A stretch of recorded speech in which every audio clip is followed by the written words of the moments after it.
My name is Lori Power, and I'm a group benefit consultant. I really appreciate everybody coming in to do a share today. I'm looking forward to our conversation. And let's do a little bit of the corniest moment of the week. Corniest moment, is that what you said? Corniest moment of the week? Corniest moment of the week. I'm going to share my snowflake. How's that, Connie? That's a good snowflake.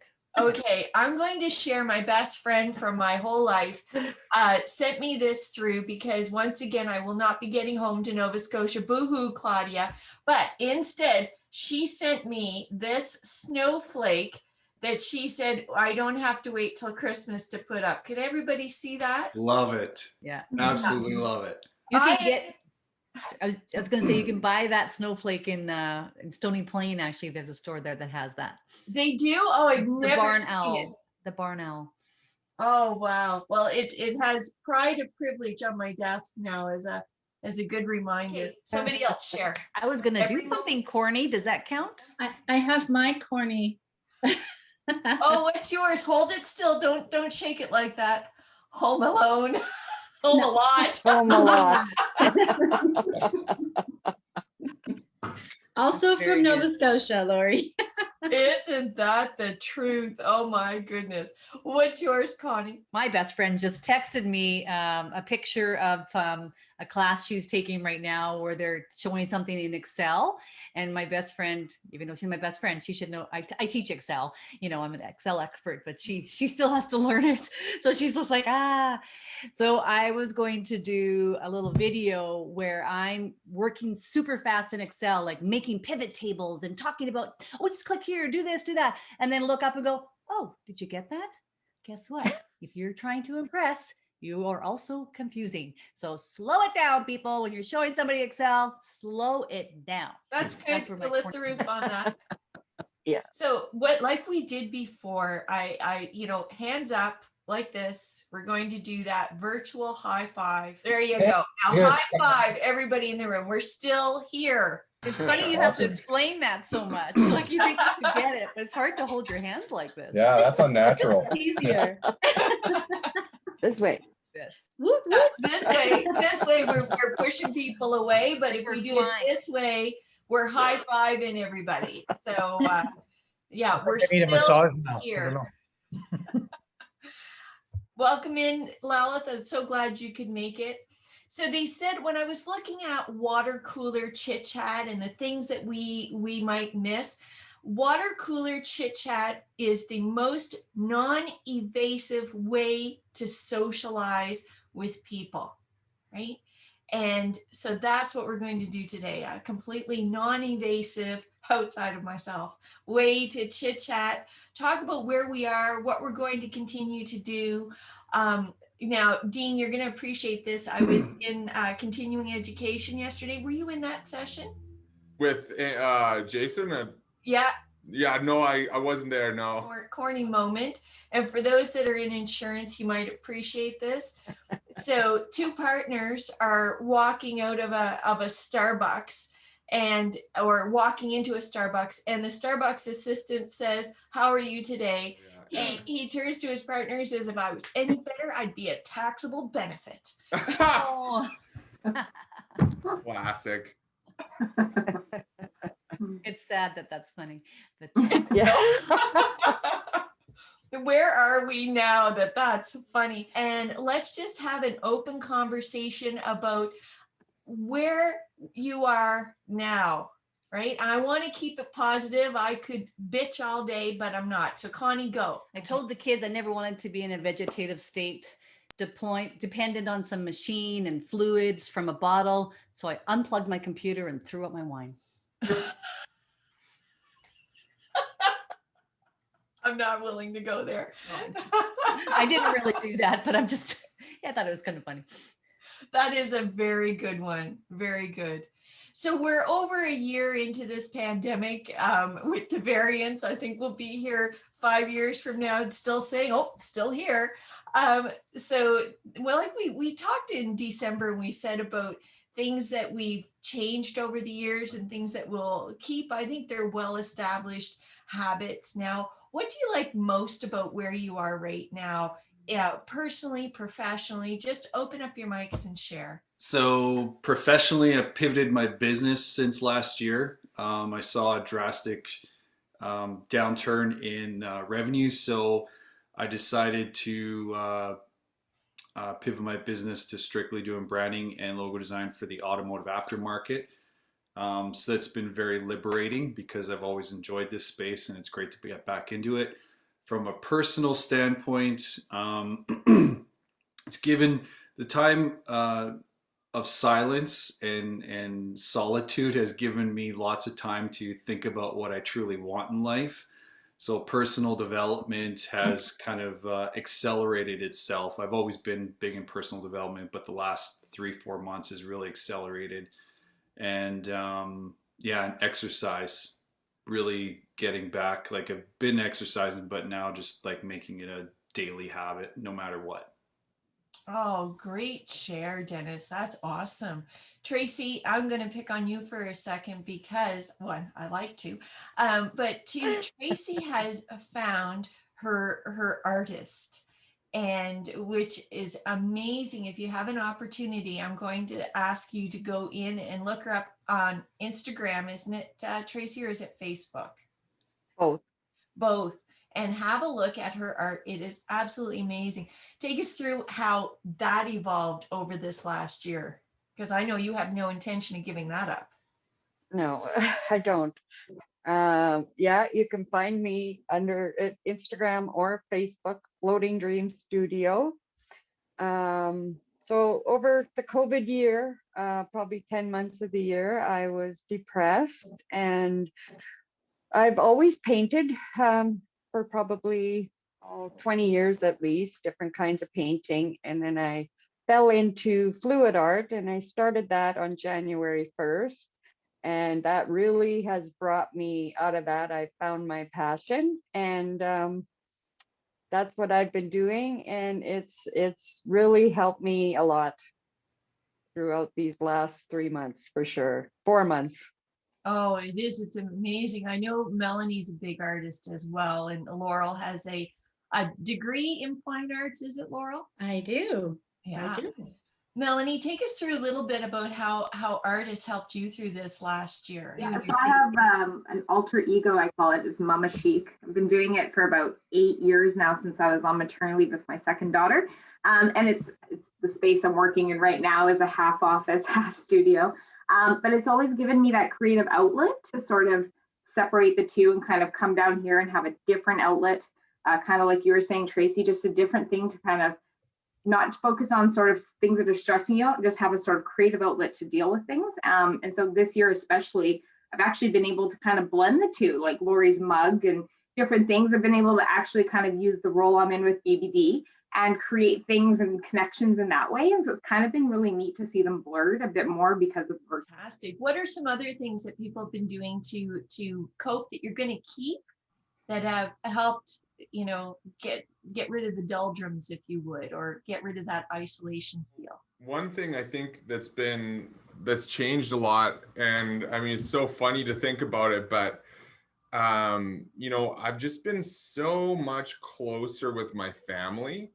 You know, my wife and kids, you know, my wife has always been a stay-at-home mom, and so, you know, it's always been like I go in and there's a business world that I deal with, and then I kind of come home, and then there's a family world that I deal with, and there's, you know, it's basically like two different worlds, you know, and you know, it's hard to sometimes balance those things.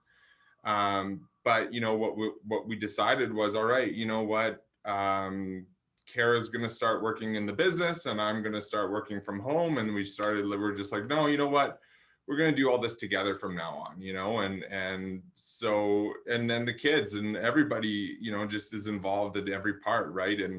And I think I would have never got that opportunity, because now when I have meetings with clients, I just say, look, my kids are going to run in here at any moment and and make a big scene, and you know, they're okay with it, right? I mean, it's just like, look, this is the way that it is, and you know, we can still be productive and work and have families. And so that's been a really, you know, I'm sure that would have never actually happened had it not been for all of this. So I think that that's a fantastic thing. I think it's really opened up our methods of communicating with our family. Anybody who knows me more than a minute knows I wear it on my sleeve. I can tell you I had the most horrendous fights with my spouse early on in this, just trying to cope with everything and that uncertainty. And now we look back on that and we literally say, I'm so glad we did that. Like it was tough times, but like you said, Dean, you work with your spouse. I work with my spouse. Boy, what an air clearer, because now Seriously. the communication, we've set whole new boundaries. Anybody else do that in their household and in their business? I wouldn't necessarily call it like boundaries, but there's just a more openness to communication with the family. Like I've been working from home on and off for quite a bit, so like the working at home and having kids at home and everything, like I was blessed to be able to get my kids into a routine, and they know when I'm working, they leave me alone. Is just I think like the communication with the family, and like Dean was mentioning about getting closer to your spouse and stuff. Yeah, just to me, huge upside from this whole pandemic thing. And you say it very well. Like I know you have a family run business already that goes back generations.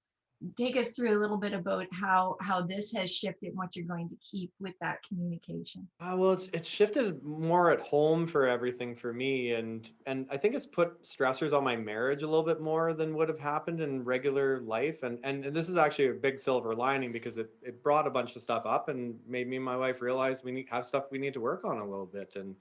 And it's brought us way closer together. Like I would have never thought I'd be a guy who would be open to like marriage counseling or whatever, but like it's actually super constructive. And me and my wife, who are a powerhouse already, come out even bigger powerhouse as a result. And I would highly advocate for anyone who has even the smallest bump in the road. It is super beneficial. And I was not with this program at the start, but a huge benefit to it. And my big silver lining, which will dovetail into some other comments here, is I had my first child before COVID, and I had my second child during COVID.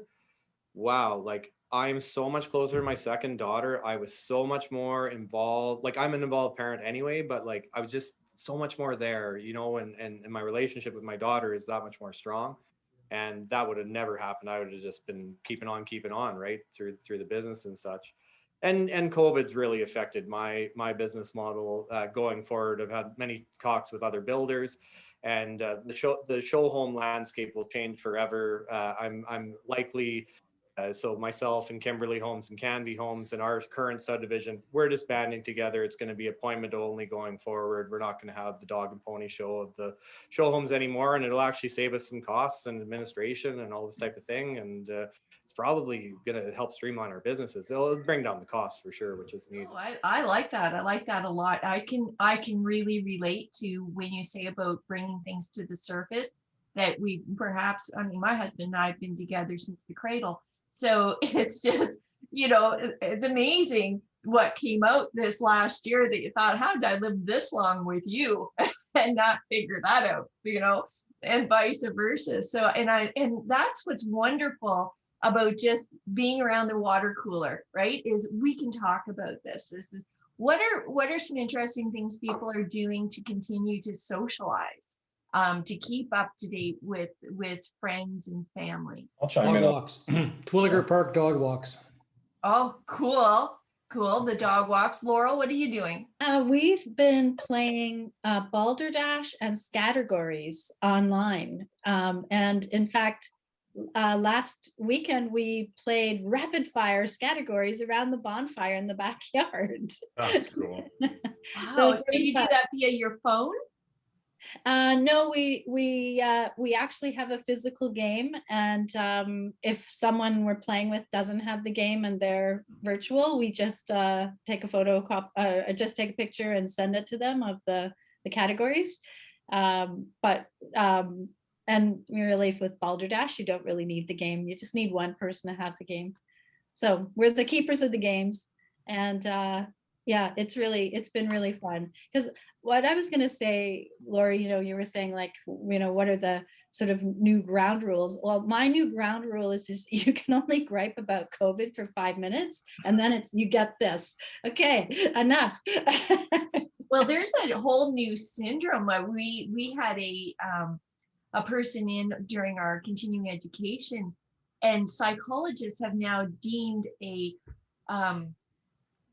there's two things that they've coined now. It's called infobesity, so having too much information and not being able to disseminate between what's real and what isn't, and not checking sources. And the other one was a COVID something or other, but it was a fear. So it was the fear of COVID, which is of course it's another version of a hypochondriac.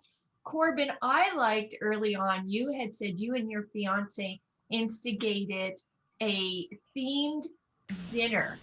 Oh yeah.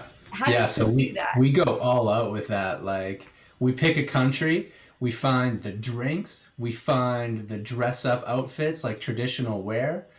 We pick like a 3-course meal and we just dive into it.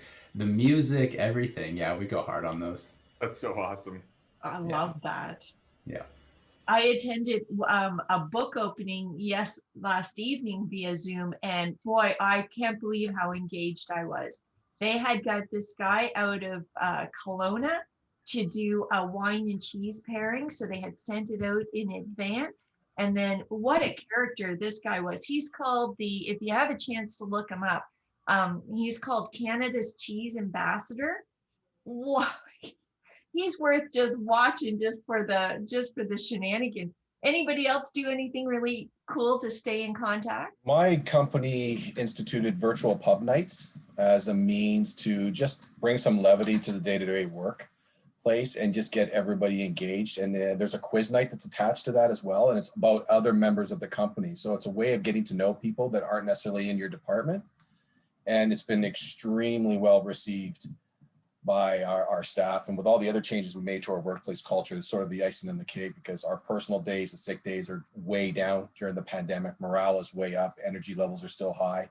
And we were, the leadership team that I'm part of, we were a bit concerned about I'm going to call it the COVID hangover, even though it's not over, and the sense of complacency that was settling in. So we wanted to stir the pot a little bit, make things more engaging and dynamic for the individuals. And it's been incredible. A large number of people have been joining whenever possible and having a good time. Of course, everybody brings their own drinks and has a couple pops, and we do the quizzes, and it goes over really well. So it's been fantastic for morale building. What's one thing you learned about somebody that you were like, what? I think it's what people learned about me. So they were clever how they did this. They went and did a survey and asked people to fill in, answer all these questions about yourself, right? And then they would just sort of randomly pick them, and you'd have to guess who it was.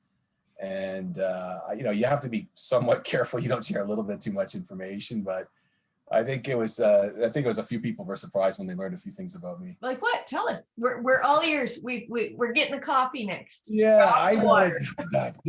Maybe I watched too much James Bond when I was growing up, but I really wanted to be in a spy. I like going to international relations or something along those lines. So that was, believe it or not, was a career path for me at one point in time before I grew up and decided that wasn't necessarily the best way to live the rest of my life. Well, see, Chris, that's the nice thing about coming into a room like this.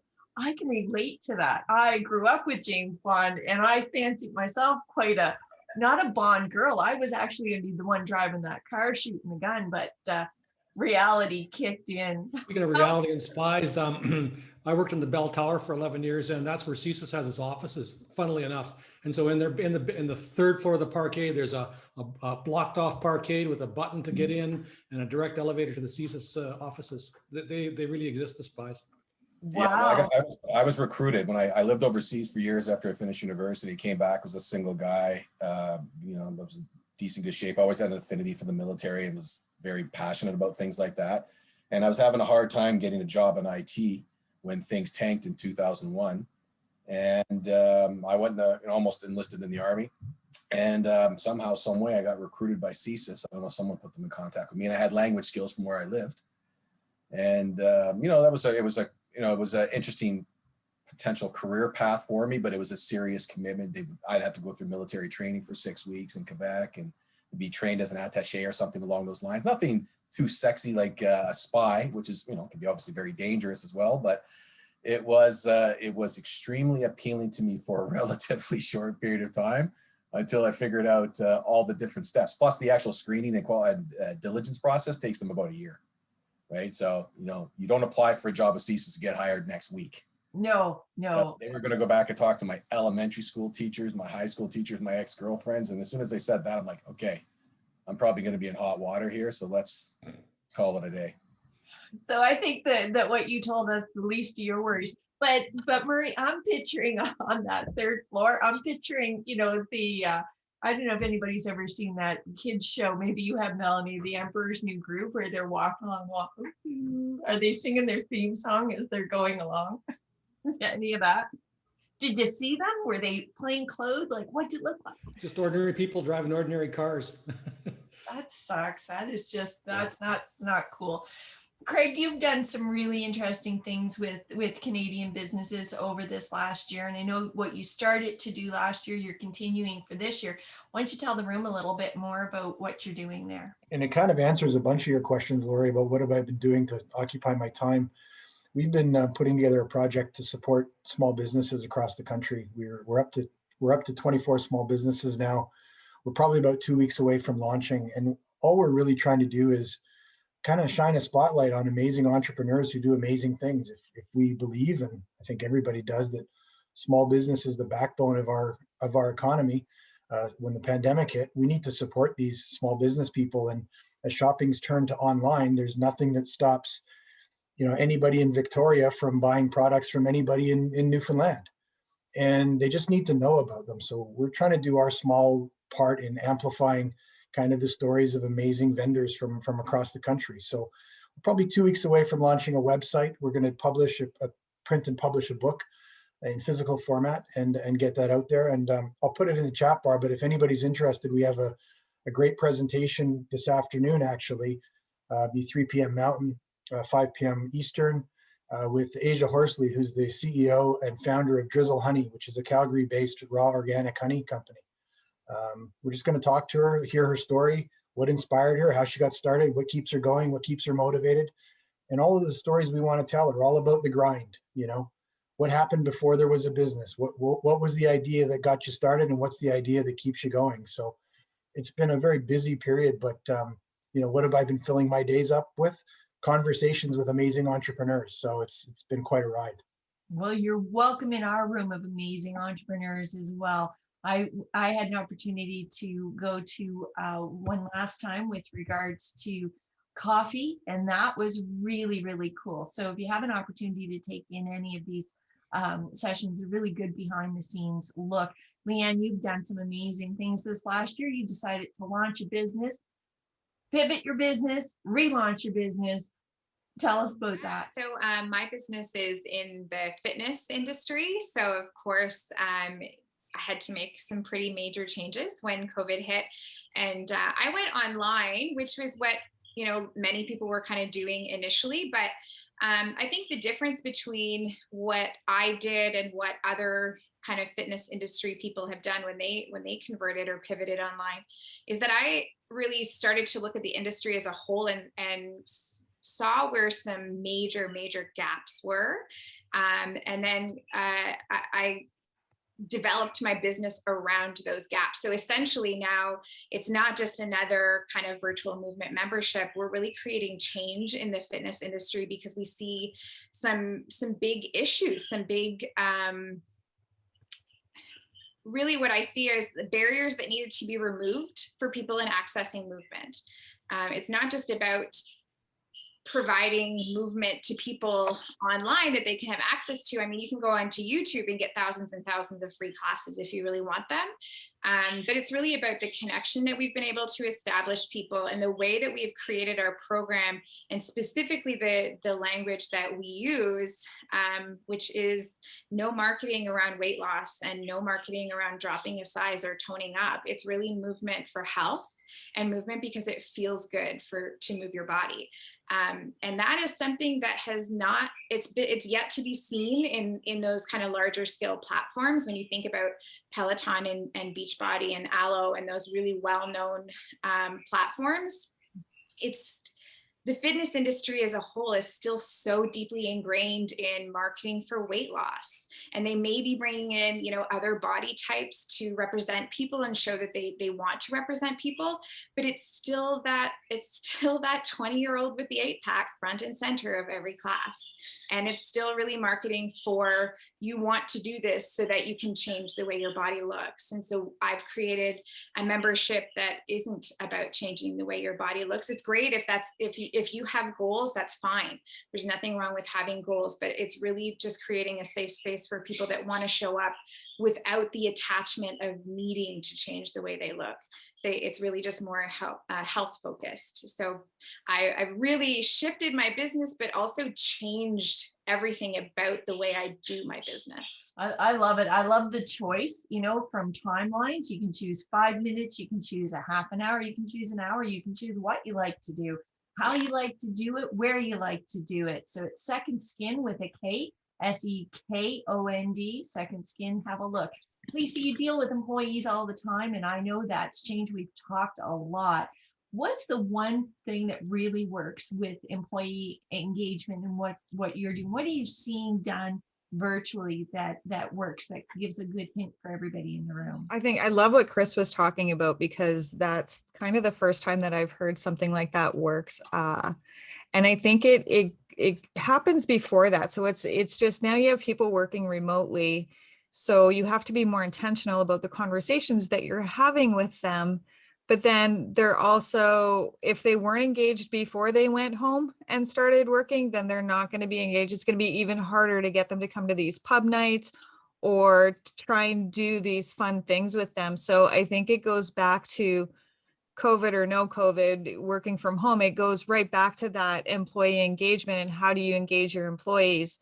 And it's not always about fun and games, it's about empowering them. So I have like my Empower Leadership model, which is all about clear expectations, what motivates them, you know, being prepared for conversations that you're having with them, what opportunities can you give them? And even in small business, there's opportunity to send them to a weekly shift like this, right? To come in and listen to something like this and learn from that. So, and it's just about having those conversations and getting to know them a little bit on a personal level, so that, Lori, you're amazing at this. Like, you can look at everybody in the room and you can go, oh, hey, you know, you took up art through the pandemic. You did this through the pandemic. This is what you're doing. And it's amazing. And as a leader, every leader should be doing that with everybody that reports to them, so that they're able to see when people start to get a little bit disengaged, and then you can, you know, jump in a little bit more and say, hey, what's going on? One of the things, amazing book, 9 Lies About Work by Marcus Buckingham and Ashley Goodall. And they talked about, you know, feedback. Everybody needs feedback. And that's not really it. You can give negative feedback and it's going to engage people more than not. Just don't ignore them. Just don't ignore your people and check in. And I think even for me on a personal level throughout COVID, you know, we're all busy. We're trying to run our businesses and we're trying to do things. And I wasn't taking time to go and have a glass of wine with my girlfriends or grab a coffee. And what COVID kind of taught me was when I couldn't anymore, then I needed to be more intentional. So, you know, it's about picking up the phone and having a conversation. I chatted with like my best friend on the phone for like 2.5 hours on a Saturday morning, and it was crazy. I couldn't believe how fast the time went. But I think, again, it's about being intentional about that and just even checking in right now, like, how are you, right? Like fear, uncertainty, no end in sight. They're the signs of emotional dysregulation, and they're also the signs of a global pandemic. It's been more than a year. So check in. And thank you so much for your kind words. I'm so selfish. Everybody in this room knows that, because I do this, because this is the highlight of my whole week. I get to meet new people every week and have great conversations like that. It's all about keeping me mentally sound. So thanks so much for my emotional well-being. What's what's the one conversation that we used to have? I almost feel like we're talking about a history book, that you used to go to the lunchroom and you couldn't believe it. Like day after day, there was some form of gossip. What I know, Nathan, you're just sitting there waiting to share on your gossip. No, I don't have any. We don't have that kind of a structure. I think you need a lot of cubicles in an office floor for that one. Oh, I bet you Corbin had a lot there at Firma. Well, I'm from Nova Scotia. Anything can happen. So you don't want to get me started on that. I know, Claudia, you're laughing, right? Like, who was with who what week? Go ahead, just open mic and go for it. Lori, I'm going to do an opposite to that kind of. One of the things that I started during the pandemic was every morning doing the Giant Steps by Tony Robbins, that book, day by day, with my best friend. And actually just before the pandemic, she moved in here because she had just separated from her husband. So through the pandemic, she's still here. And one of the ways to help build her up and to kind of work through the pandemic together was doing the Giant Steps, that bit of motivation. And so we, yeah, I found that in terms of that helped. And also being that I was launching the online business, the biggest thing about being alone at this time is your mind sometimes just wants to go in all kinds of directions, and you sometimes think the wrong things when there's nothing to think about. And so mindset was a huge area that I've definitely worked on and continue to work on. So personal development, I think, as some of you guys have mentioned.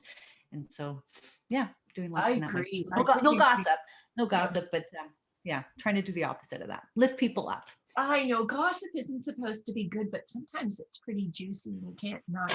Laurel, I know you know what I'm talking about. Go ahead, you had one. Well, I am not big on gossip. Sorry, Lori. I don't know how I gave you that impression.